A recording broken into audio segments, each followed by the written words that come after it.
विद्यार्थी 2:30 वाजता पालक मीटिंगचं टायमिंग दिलं होतं आणि 2:35ला आपण स्टार्ट केले. पण आज मला कळालं की आमचे शिक्षक आपलं फिजिक्स, केमिस्ट्री, मॅथ्स, बायोलॉजी विषय शिकवतात, त्याबरोबर त्यांचा मराठी आणि हिंदी पण प्रचंड चांगला आहे, याची पण प्रचिती आली.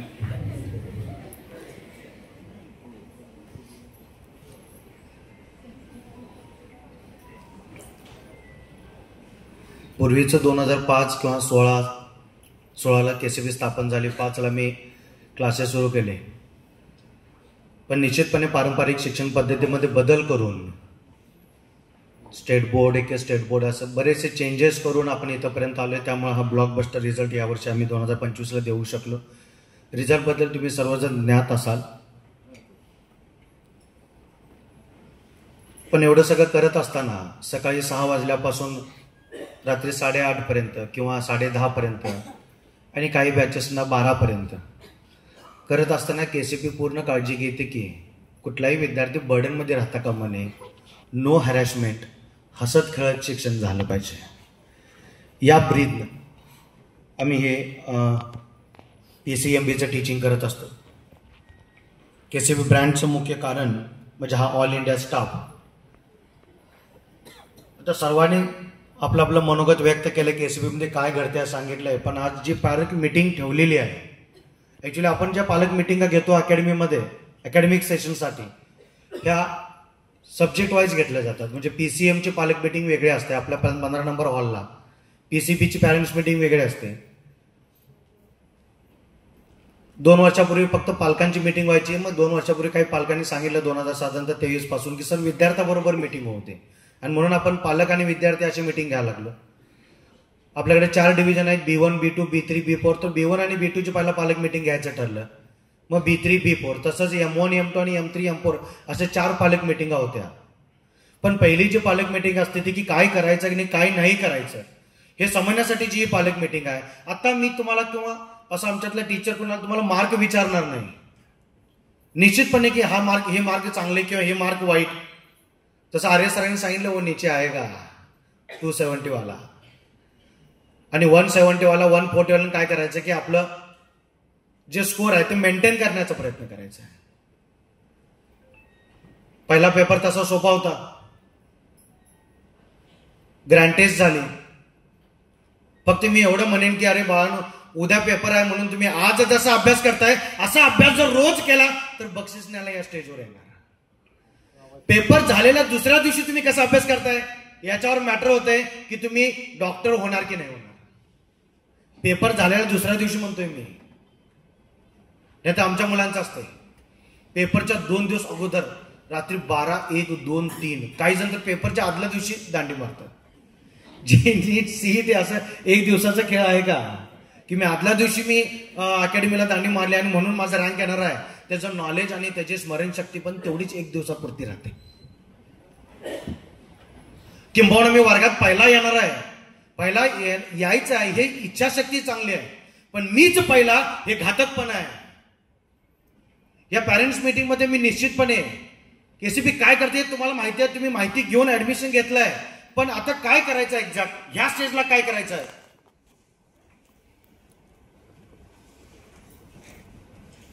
मोल कन्सेप्ट संपला. तुम्हाला सांगतो एप्रिल बॅच मध्ये जे मोल कन्सेप्ट वाले जे आले होते ना, एप्रिल बॅच मध्ये 3 बॅचेस, साधारणतः 4 बॅचेस चालू झाल्या होत्या. मस्तपैकी शिकले मुलं आमची. मे महिन्यात जबरदस्त 1 महिनाभर फिरून वगैरे ते मोल किती अनमोल आहे हेच विसरून गेले. त्याच्यानंतर एक परीक्षा आली, पहिली परीक्षा. आम्ही पण कोण सोडून जाऊ नये म्हणून पेपर सोपा काढला, किंबहुना थोडंसं डिप्रेशन येऊ नये म्हणून. पण ग्रँड टेस्ट मध्ये समजलं असेल किंवा हळूहळू डिफिकल्टी लेवल वाढणार. हे चालू असताना 10वी पर्यंतचे मार्क एवढे आहेत, मला 98% आहेत, 97% आहेत. म्हणून पालक पण काही काय करतात, तो जाता आता IIT करायला, जाता आणि येता दोन्ही मध्ये पहिला मनांना काढून टाका. मी आमच्या इंटिग्रेटरला एक मीटिंग घेत असताना म्हटलं होतं 10वीचे मार्क कशासाठी, 10वीचे मार्क सर्टिफिकेट कशासाठी, डेट ऑफ बर्थ साठी फक्त. तुम्हाला पासपोर्ट वगैरे डीएस सरांनी सांगितले डेट ऑफ बर्थ, बाकीचा त्या मार्कांचा आणि मला वाटत नाही या 11-12च्या सिलेबसचा जास्त काय संबंध आहे. पण एक मात्र गोष्ट निश्चित आहे की ज्या अर्थी त्या विद्यार्थ्याला 95-96% मार्क पडलेत, 90-92% मार्क पडले, त्या अर्थी तो कष्ट करणार आहे. असंच तर कुणाला पडणार नाही, बरोबर आहे ना. मग ते कष्ट जिथं पाहिजे हे सांगण्यासाठी मी येत आहे. लहानपण म्हणजे चाइल्डहुड लाईफ, हायस्कूलचं करिअर, हायस्कूल मधलं आपलं जगणं आणि करिअर याला जोडणारा हा एक ब्रिज कोर्स आहे. 11वी-12वी म्हणजे एक ब्रिज कोर्स आहे. मग हा ब्रिज किती स्ट्रॉंग पाहिजे, किती मजबूत पाहिजे, हे 2 वर्ष जेवढे तुम्ही कष्ट करणार आहे तेवढं तुमचं पुढचं आयुष्य हे सुखासमाधानाचं होणार आहे. इथं आलेला कुठलाही पालक, बऱ्यापैकी एक 20-25% पालक सोडले तर बाकी सगळेजण तुम्हाला म्हणतात तुम्ही फक्त तुमच्या स्वतःच्या पायावर उभं राहा, एक चांगलं नागरिक बघा, समाजामध्ये तुमचं एक चांगलं स्थान असू दे. आणि एक 20-25% असे आहेत की अरे तुम्ही शिकलात तर आमचं काही पुढे घडणार आहे, आमच्या म्हातारपणामध्ये आम्हाला थोडेसे हेल्प होणार आहे. इथले बरेचसे पालक असे कशी फीस भरतात हे आम्हाला माहिती आहे.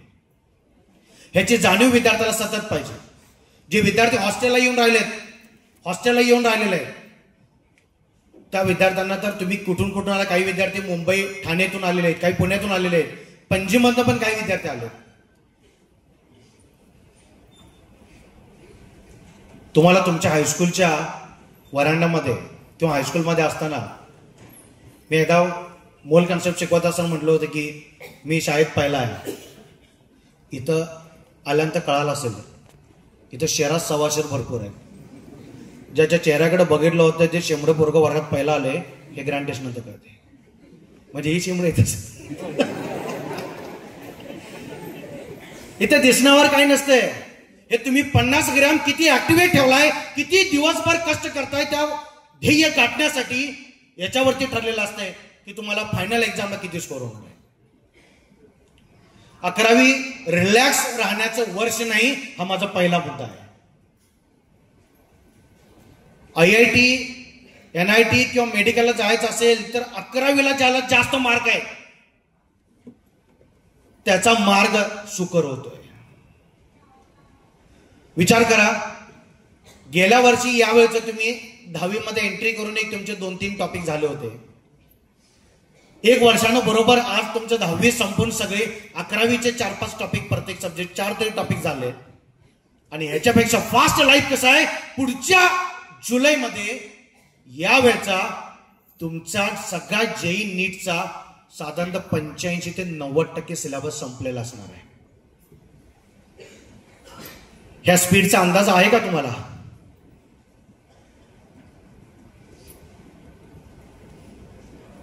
त्यामुळे नो फंक्शन्स आजपासून. JEE नीट आयुष्य म्हणजे मला तिथं मार्क पडला नाही म्हणून मी लाईफ क्विट करणार आहे किंवा दुसरं काय ते करणार आहे, माझं प्रचंड नुकसान झालं म्हणजे लाईफ क्विट होऊ शकत नाही. पण JEE नीट परीक्षेत देईपर्यंत आपण त्याला लाईफ मानलं पाहिजे, एवढं मात्र निश्चित. पालकांना विनंती राहील कुठलेही फंक्शन्स वगैरे अटेंड करू नका. आता जे PCMचे विद्यार्थी आहेत, कृपया PCMचे विद्यार्थी, आठवते मी कुठल्या तरी 1-2 वर्गावरती गेलो होतो आणि मी म्हटलं होतं कुणाला IIT बनायचं आहे. PCMचे ज्यांना IIT बनायचं ते विद्यार्थी उभं राहा. स्टँडअप. ज्यांना IIT बनायचं PCMचे आपले पालक बघा की ते विद्यार्थी तुमचे उभं राहिलेत का, फोटो काढा त्यांचा. PCMचे विद्यार्थी पालक खूप वरती पण आहेत, बरोबर आहे. व्हेरी गुड, चांगल्या संख्येने उभं राहिला. ये बच्चे चाहते कि उनको IIT मिले. ठीक आहे, बसा खाली. फक्त तुमच्याबद्दलच नाही बोलणार. मेडिकलचे जे स्टुडंट्स आहेत, कुणाला खरोखर डॉक्टर बनायचं त्याने उभं राहायचं. खरोखर कुणाला डॉक्टर बनायचं.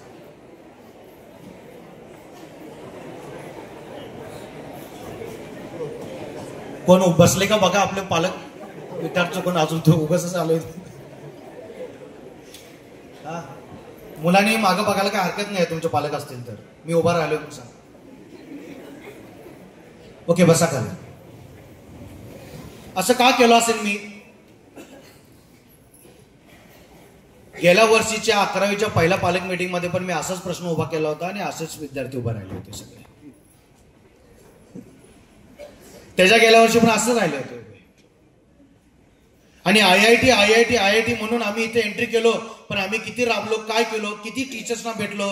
याच्यानंतर मग सगळ्यात शेवटी 21 विद्यार्थी राहिले आयआयटीला त्या बॅच मध्ये. किती? 21. आणि या 21 मुलांना घेऊन आम्ही हातकणंगलेमध्ये त्या जेलमध्ये टाकलं, 30,000 स्क्वेअर फूटच्या गोडाऊन मध्ये. तेव्हा त्या 21 मधले 17 पोरं आयआयटीला गेली. 21 मधले 17 त्यावेळी. म्हणजे हे विद्यार्थी 2 वर्ष कन्सिस्टन्सी होती त्यांच्याकडं. पहिल्यांदा सगळेच उभा राहिले होते. पुढच्या वर्षीच्या पालक मीटिंग मध्ये पण मी हा प्रश्न उभा करणार आहे. आणि पुढच्या अजून एक 20-25 वर्ष तरी कदाचित, तेवढी गॅरंटी आहे मला.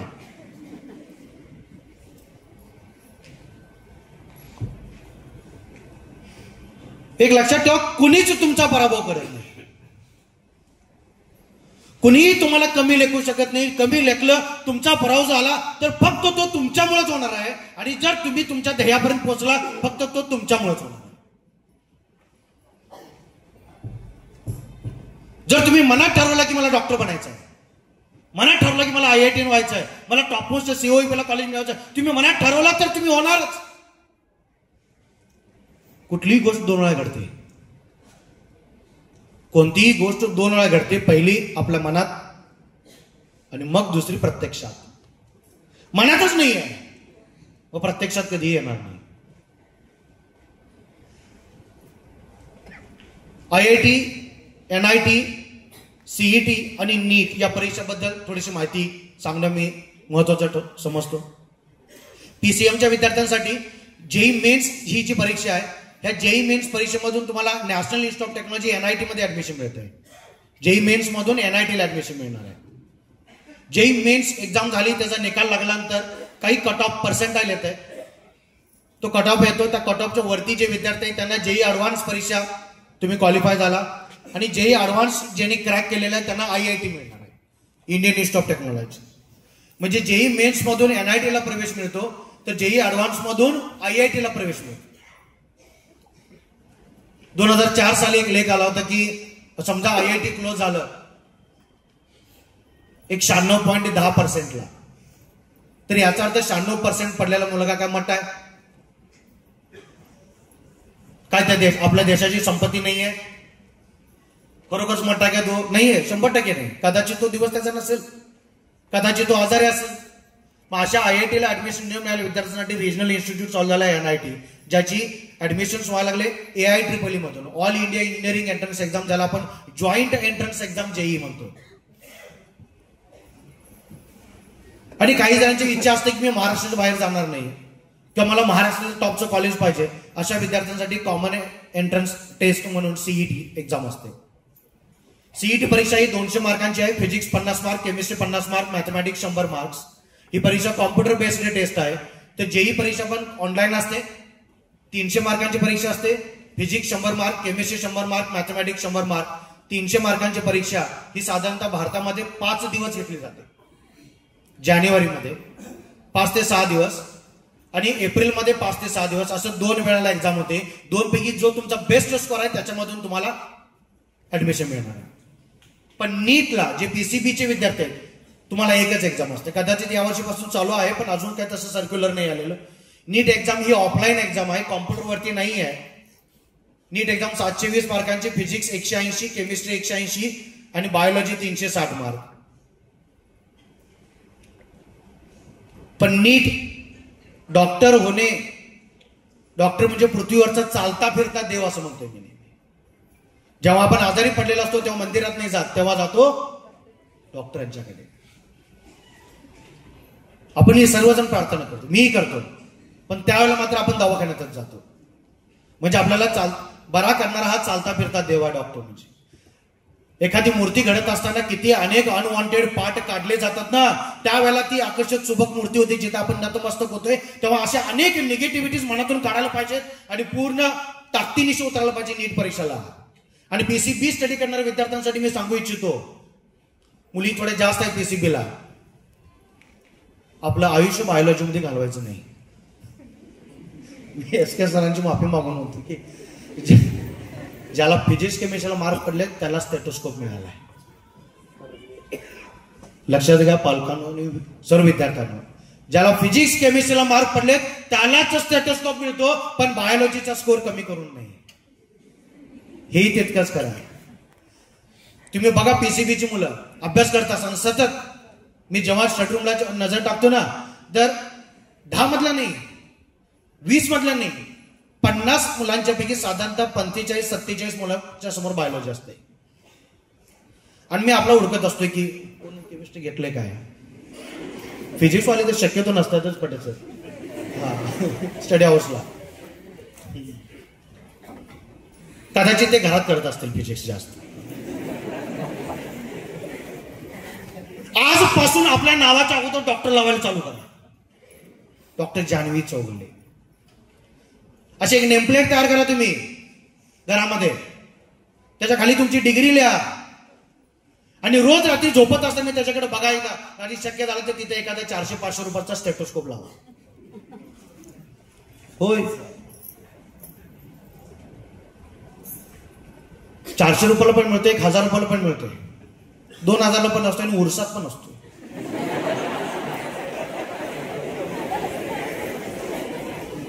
पण माहितीये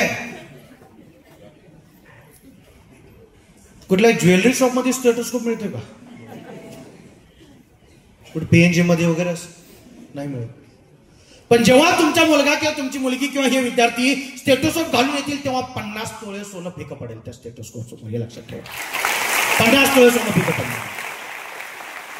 आम्ही घेऊ शकत नाही स्टेटोस्कोप, मी तर 100 घेईन एका दिवसाला. पण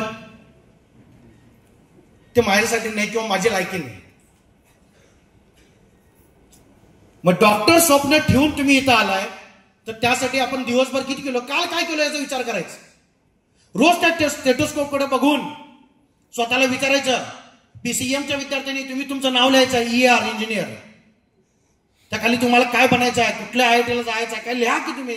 रोज त्याच्याकडे बघून रात्री झोपत असताना मनाला एक प्रश्न विचारायचं, मी ह्यासाठी काय केलोय का आज. झोपण्यापूर्वी जसं कॉम्प्युटरमध्ये एखादी फाईल क्लोज करत असताना विचारतं की नाही कॉम्प्युटर आपल्याला, do you want to save the changes you made. तुम्ही जे त्याच्यामध्ये चेंज केलं ते सेव्ह करणार आहे काय, तसं म्हणायचं तिथं त्या स्टेटोस्कोप बघून, त्या नेमप्लेटकडे बघून, do you want to save the changes you made today. Yes ला क्लिक करणार का नो ला क्लिक करणार.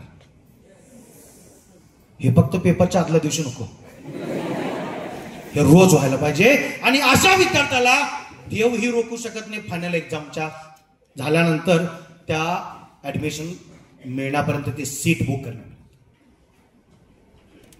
आता तर पीसीबी साठी 3 विषय नाही राहिले, फिजिक्स केमिस्ट्री बायोलॉजी. नीट 2025च्या पेपरने शिकवलं की म्हणून हे 4 वर्षापूर्वी अगोदरच व्हायला पाहिजे होतं. 640 मार्क पडून MBBS ला ऍडमिशन मिळत नाही, पण यावर्षी 500 मार्क पडून MBBS ला ऍडमिशन मिळणार आहे.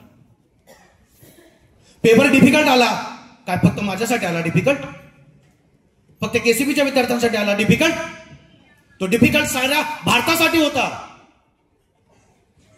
बरीच मुलं इन्स्टिट्यूट पेपर चालू असताना इन्स्टिट्यूट मध्ये आम्हाला माहिती मिळाली, कोण चक्कर येऊन पडले, कोणाला वॉमिटिंग व्हायला लागले पेपर बघून, कोण झोपून टाकले, कोणाचं डोकं दुखा लागले, कोण 4 वेळा वॉशरूमला जाऊन आला.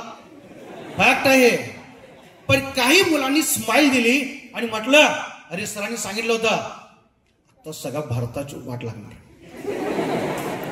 फक्त व्यवस्थित राहायला पाहिजे असं म्हणत होतो आम्ही मुलांना. यावर्षी पेपर टफ येणार, पण एवढं टफ येणार असं वाटलं नव्हतं. पण तरी सुद्धा काही मुलांनी स्माइल दिली आणि जे घाबरून 600 मार्क पाडणारे विद्यार्थी 450 ला अडकले आणि ज्यांनी स्माइल देऊन त्या पेपरला टॅकल केलं ते विद्यार्थी 550 ला गेले. म्हणजे आता फिजिक्स केमिस्ट्री बायोलॉजी बरोबर सायकोलॉजी सुद्धा पाहिजे, एक मेंटल स्ट्रेंथ पाहिजे तुमच्याजवळ. अरे घाबरणारा विद्यार्थी डॉक्टर कसं बनेल, उद्या ऑपरेशन म्हणून आदल्या दिवशी रात्री झोपलाच नाही आणि दुसऱ्या दिवशी जर पेशंट आणि नातेवाईकांना हे कळालं तर लक्षात आलं लागलंय? तेव्हा तुम्ही फेमस होणार जेव्हा माझे उद्या ओके मी पार्टीला येईन पण माझे 2 ऑपरेशन्स आहेत उद्या, या टायमिंग मध्ये मी संपवतो, त्यानंतर एन्जॉय करू. काय कॉन्फिडन्स आहे असं कॉन्फिडन्स? अरे पेपरवर अटॅक करायचं असते, पेपरची शिकार व्हायचं नसतंय. कधी एकदा माझा पेपर हातात होते, कधी एकदा 10 वाजतात बघतो ना. करा की अटॅकिंग मोड पाहिजे तुमचा, अटॅकिंग स्टडी पाहिजे तुमची. घाबरून काय होत नाही. काल परवा ही मुलगी आली होती माझ्या मांजरे ना मंजिरी.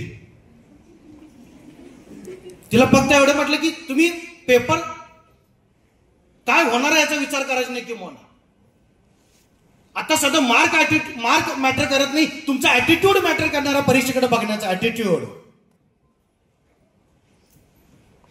इंटिग्रेटिव्ह बॅचला मी एक उदाहरण दिलं होतं बघ. सगळ्यात जंगलात एकदम फास्ट कोण पळतंय? तो चित्ता पळतो. सगळ्यात मोठा प्राणी कोण आहे? तर हत्ती आहे. चालाक कोण आहे? चालाक कोल्हा. आणि सगळ्यात उंच कोण आहे? जिराफ. पण जंगलाचा राजा कोण आहे?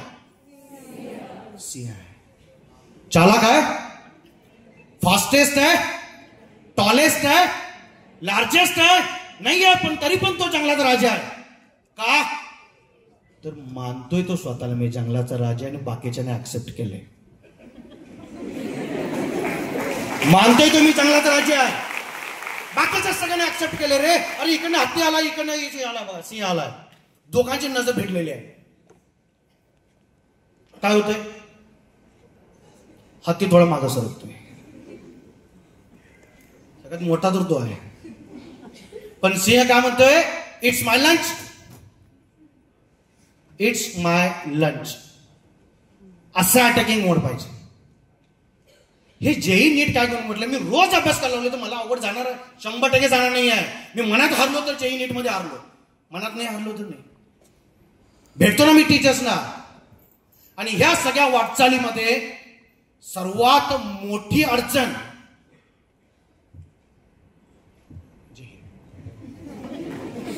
हे घेऊन जर कोण IIT ला गेला, MBBS ला गेला, मी आपल्या मीटिंग मध्ये कधी तर सांगेन मी वरनं उडी मारेन म्हणून वगैरे, एवढा कॉन्फिडन्स आहे आम्हाला.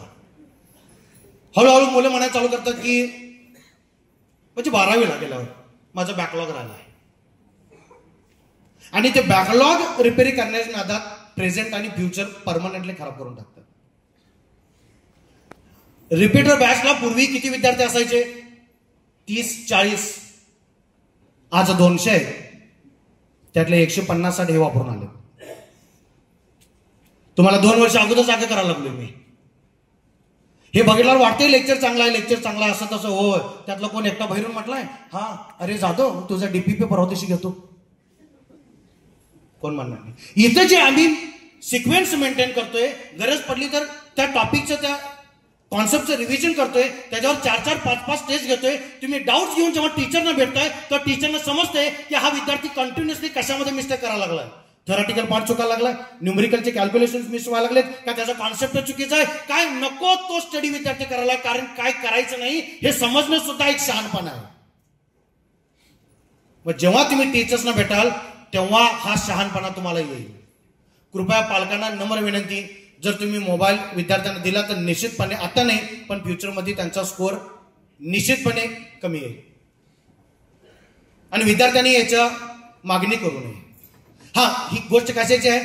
एंटरटेनमेंटची आहे की नाही? तर 15-20 मिनिटं एंटरटेनमेंट म्हणूनच वापरा. रिलॅक्स व्हाल आणि परत अभ्यास आणि अभ्यास लागणार. IIT, CET आणि बोर्ड मधला जर डिफरन्स सांगायचं म्हटलं तर बोर्ड परीक्षेला तुम्हाला प्रश्न विचारते, एक गाडी आहे आणि how the car looks. Board परीक्षेचे प्रश्न आहेत. Where is the clutch, what is the role of steering, असले प्रश्न बोर्ड परीक्षेचे. CETला कार चालवायची आहे, कार रस्त्यावर चालवायची आहे. नीटला कार रस्त्यावर चालवायची आहे, थोडे स्पीड ब्रेकर्स आहेत. जेईला कार रस्त्यावर चालवायची आहे, स्पीड ब्रेकर्स आहेत, गर्दी आहे, कुठे डॅश मारायचं नाही. आणि IITला कार रस्त्यावर चालवायची आहे, स्पीड ब्रेकर्स आहेत, गर्दी प्रचंड आहे, कुणाला ठोकायचं नाही आणि वेळेत पोहोचायचं.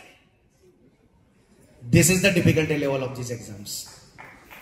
लोक म्हणतात बोर्ड परीक्षा अवघड असते, पण बोर्ड परीक्षा ही अवघड वाटणारी खूप सोपी परीक्षा असते. आणि कॉम्पिटिटिव्ह एक्झाम काय जाऊन गोळ गोळ करायचा, ही सोपी वाटणारी, अवघड म्हणणार नाही मी, पण निश्चितपणे आपला स्टॅमिना किंवा आपलं नॉलेज चेक करणारी परीक्षा आहे.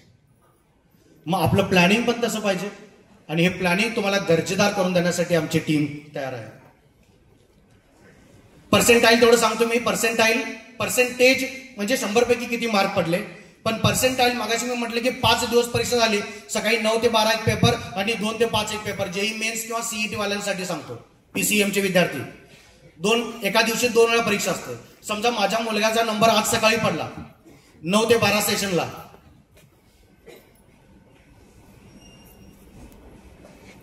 त्या 9 ते 12 सेशन मध्ये भारतामध्ये टोटल 25 लाख विद्यार्थी देतात परीक्षा जेई मेन्स. तर किती दिवस परीक्षा झाली, समजा 5 दिवस चालली, सकाळ संध्याकाळ असं मिळून 10 पेपर्स, म्हणजे 2.5 लाख विद्यार्थी एका सेशनला आहेत असं आपण पकडूया. त्या 2.5 लाख विद्यार्थी परीक्षेला बसलेत. त्यात माझ्या मुलग्याचा कितवा रँक आहे, समजा माझ्या मुलग्याचा रँक आहे 1000वा. त्या 2.5 लाख मध्ये आज सकाळी 9 ते 12 पेपर ज्यांनी दिले त्यांनी 1000वा रँक. मग पर्सेंटाईल कसं काढायचं, तर नंबर ऑफ स्टुडंट्स बिलो मी, माझ्या खाली किती विद्यार्थी आहेत, किती आले, 2,49,000. Number of students below me divided by total number of students भागिले टोटल विद्यार्थी. 2,49,000 माझ्या खाली आहेत भागिले 2,50,000 इंटू 100 केले की पर्सेंटाईल येते. अरे पर्सेंटाईल जास्त म्हणजे माझ्या खाली जास्त विद्यार्थी पाहिजेत, म्हणजेच मी वर पाहिजे त्या दिवशीच्या सेशन मध्ये. बरोबर आहे ना. मग जे अभ्यास करतात ते वर येतातच. आणि जर पालकांना काहीतरी देवाकडे मागायचं असेल तर आतापासून मागायला चालू करा. माझ्या पोरग्याच्या सेशनला मट्ट विद्यार्थी जास्त असू देत. काय मागायचं असेल रे, नाही खरोखर प्रार्थना करायला हरकत नाही आहे. आम्ही तर शेवटी म्हणजे मंदिरात जाताना एकदम मेन ब्रासला जातो मी तरी नुसुवाडीला. प्रार्थना करायला काय हरकत नाही, पण ते आपल्या हातात सध्या तर नाही आहे, पण 24 तास आहेत माझ्या हातात. हे पर्सेंटाईल कसं डिफरंट करता येते मी सांगतो. सकाळी 9 ते 12ला माझ्या मुलग्याला मार्क पडलेत, किंवा आता आपलंच विद्यार्थ्यांचं पर्सेंटाईल घेऊया. भव्यमला मार्क आहेत 222, 300 पैकी किती मार्क आहेत त्याला, 222 आहेत. आणि सोमला मार्क पडलेत, दुसऱ्या सेशनला होतो तो, त्याला 300 पैकी मार्क पडलेत 164. 222 चांगलं का 164 चांगलं, तर लगेच हे मॅथमॅटिक्स 222 चांगलं. पण भव्यमच्या सेशनला पेपर खूप सोपा आला असं समजा, आणि त्याचं पर्सेंटाईल आलं 99.1. किती मार्क पडले होते, 222, 99.1 आलं. आणि सोमला पडले होते 164 आणि पर्सेंटाईल आले 99.48. त्याच्यापेक्षा 0.4 न जास्त साधारणतः. म्हणजे इथं त्या दिवशी पेपर सोपा किती आहे, किती डिफिकल्ट आहे याच्यावरती कट ऑफ असतोय. जसं आता नीटचा कट ऑफ मी तुम्हाला सांगितलं. पण हे पेपर चालू असताना तुम्ही तो पेपर टॅकल चांगल्या पद्धतीने करायचा आहे, चांगली मानसिकता ठेवायची आहे. आणि रोज इथं पेपर देत असताना असं समजून घ्या की माझा फायनल पेपर चालू आहे. या इंटेन्शन जर तुम्ही परीक्षा द्यायला लागला तर फायनल पेपर तुम्हाला असं वाटेल की मी केसीपतच द्यायला लागलोय. कुठल्याही परिस्थितीत विद्यार्थ्याला मधूनच अकॅडमीमधून दाढ दुखायला लागले, दाढेच आहे तरी मी असं बोलतो की डेंटलचं ते अपॉइंटमेंट बरोबर 2:30 वाजताच का देतात काय कळत नाही. त्या दिवशी तुमचं मिसिंग होणार, त्याचा इम्पॅक्ट हळूहळू होतोय. वर्क कसे करावे, तो मुंगीसारखं करायचं आहे. आयुष्यात कधी कोण एखादी थांबलेली मुंगी कोण बघितलं का, आठवा बुक तर बघितलं का. आणि जर मुंगी थांबलेली असली तर ओळखायची ती मेल्या. यस, मुंगी कधीही थांबत नाही. तुम्ही थोडस तिच्या वाटेमध्ये बोट ठेवास, ती येईल, बोटाला धडकेल, आपला मार्ग काढून जाईल. तरी पण तुम्ही असं मध्ये 1-2 वेळा केला की नाही, तिला कळतंय मुद्दाम करायला गोटावर चढून जाईल, ती थांबत नाही मुगी कधी. असं कंटिन्युअसली न थांबता तुम्हाला वर्क करायचं आहे. यश अपयश नंतर ते, पण वर्क केल्यानंतर यश मिळतं याच, हे आम्ही अनेक विद्यार्थ्यांच्या मधून प्रत्येक वर्षी जगत आलो.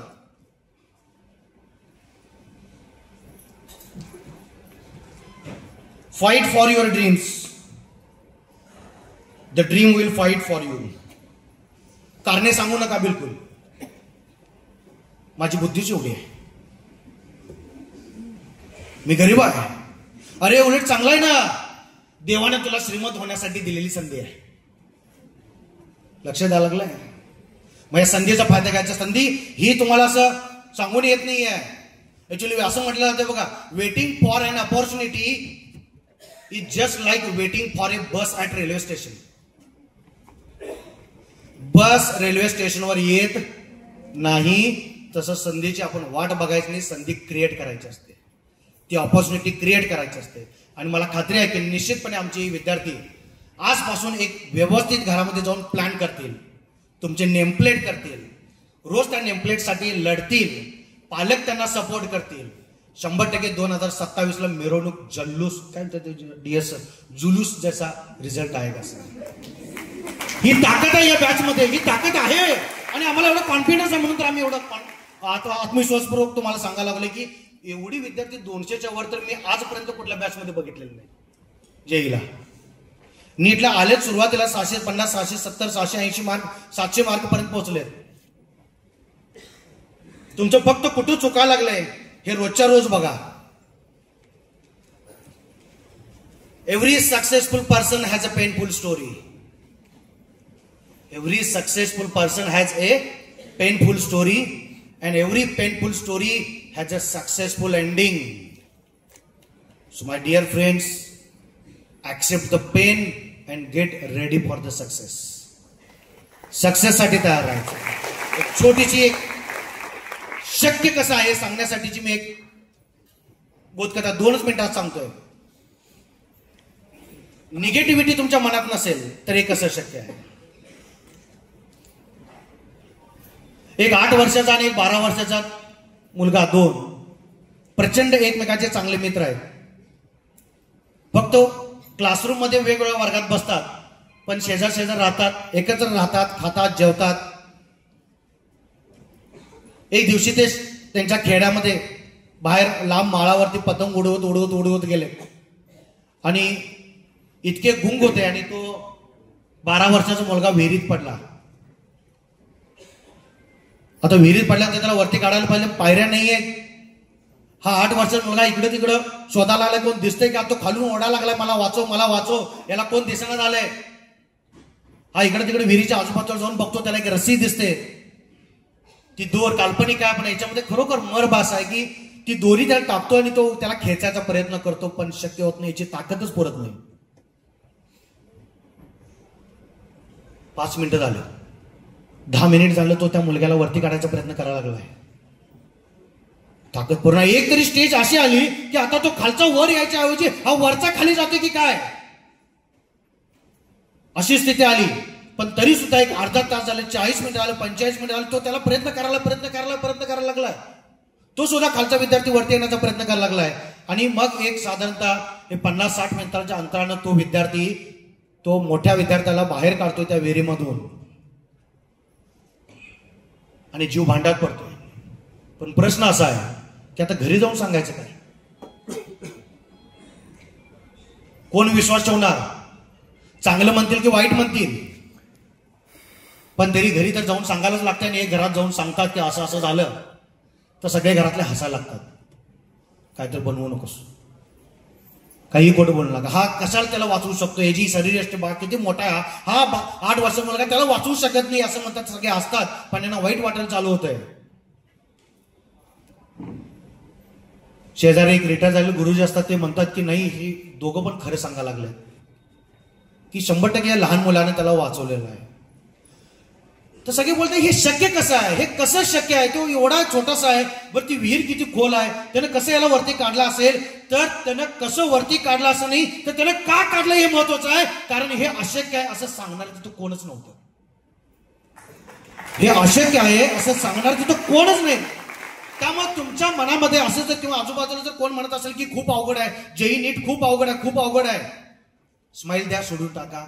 रोज केलं तरी हे खूप सोपं आहे. अशा अनेक विद्यार्थ्यांनी परवा इथे येऊन बक्षीस घेतले तुमच्या समोर.